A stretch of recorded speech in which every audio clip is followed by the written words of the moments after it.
Hello guys, so guys আজকের video আমরা শিখব কীভাবে খুব সহজেই আমাদের পিক্সেল ল্যাব অ্যাপ্লিকেশানে মধ্যে আমরা নতুন ফন্ট অ্যাড করব। তো সেটার জন্য সম্পূর্ণ ভিডিওটিকে মনোযোগ দিয়ে ওয়াচ করো, তাহলেই কিন্তু খুবই সহজেই ফন্টগুলো অ্যাড করতে পারবে। আর যদি চ্যানেলটিতে নতুন হয়ে থাকো তাহলে চ্যানেলটিকে অবশ্যই সাবস্ক্রাইব করে পাশে নোটিফিকেশান আইকনটি অলে সেট করে নেবে, তাহলে নতুন নতুন ভিডিওগুলো সবার আগে পেয়ে যাবে। সো গাইস ভিডিওটি স্টার্ট করা যাক। সো এখানে আমি পিক্সেল ল্যাব অ্যাপ্লিকেশানটিকে ওপেন করব অ্যান্ড টোটাল কীভাবে কী করতে হবে সেটা আমি দেখিয়ে দিচ্ছি।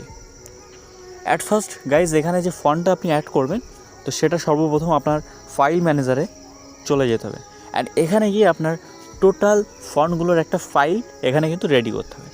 তো এখানে আমার অলরেডি কিন্তু একটি ফাইল রেডি করা রয়েছে। এখানে দেখতে পাচ্ছ এই যে ফন্ট বলে যে ফাইলটা রয়েছে, এর ভিতরে আমার দেখতে পাচ্ছ 61টা আইটেম, মানে 61টা ফন্ট এখানে কিন্তু রয়েছে। তো আমি এই ফন্টগুলোকে এখন পিক্সেল ল্যাবে অ্যাড করব, ঠিক আছে? তো সেটার জন্য এখন এখান থেকে ব্যাক করব অ্যান্ড আমাদের পিক্সেল ল্যাব অ্যাপ্লিকেশানে আমরা চলে যাব। তো অ্যাপ্লিকেশানটা ওপেন করে নেবো অ্যাট ফার্স্ট। তো এখানে দেখতে পাচ্ছ ওপেন হয়ে গেছে। তো এই যে লেখাটা রয়েছে সাবস্ক্রাইব নাও, ঠিক আছে? আমি এই লেখাটাতে প্রেস করে নিচে এই যে রয়েছে এই অপশানটিতে একটা টাচ করে দেবো অ্যান্ড গাইস এখান থেকে ফন্ট যে অপশানটা, ফন্টের অপশানে আবারও ট্যাপ করব।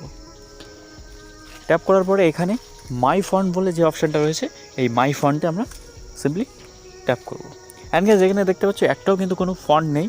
এখন এখান থেকে অ্যাড করতে হবে। তো সেটার জন্য অ্যাড করার জন্য এখানে এই যে দেখতে পাচ্ছ প্লাস আইকন টি, ঠিক আছে? মানে এই অপশানটাতে একটা সিম্পলি টাচ করতে হবে। তো এখানে টাচ করলাম অ্যান্ড গাইস এখানে সমস্ত ফাইলগুলো আপনাকে শো করবে। তো এখান থেকে আপনার যে ফাইলে ফন্টগুলো রয়েছে সেই ফাইলটা সিলেক্ট করে নেবো। তো এই ফাইলটা আমি এখন সিলেক্ট করব অ্যান্ড গাইস এখান থেকে যে ফন্টগুলো আপনি এখানে অ্যাড করতে চান সেগুলো এখান থেকে সিলেক্ট করে নিতে হবে। সিম্পলি এই যে ফাঁকা বক্স রয়েছে এখানে একটা টাচ করলেই কিন্তু সিলেক্ট হয়ে যাবে। এই যে দেখতে পাচ্ছ সিলেক্ট হয়ে যাচ্ছে, ঠিক আছে? তো এইভাবে প্রত্যেকটা ফন্টগুলোকে সিলেক্ট করার পরে এখানে সিম্পলি নিচে পেয়ে যাবে অ্যাড সিলেক্টেড, ঠিক আছে?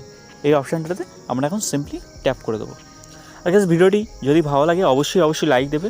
আপনাদের একটা লাইক আমাদের পরবর্তী ভিডিও বানানোর জন্য অনেক মোটিভেট করে তোলে। সো গাইস দেখতে পাচ্ছ এখানে কিন্তু সব ফন্টগুলো কিন্তু চলে এসেছে, যে ফন্টগুলো আমি সিলেক্ট করেছিলাম। তো এখান থেকে দেখতে পাচ্ছ ফার্স্ট ফন্টে হাত দিলাম, দেখতে পাচ্ছ লেখাটা কিন্তু চেঞ্জ হয়ে গেছে, ঠিক আছে? তো এইভাবে ফন্টগুলোকে আপনারা অ্যাড করতে পারবে খুবই সহজে। সো গাইস এই ছিল video. Thanks for watching and love you world.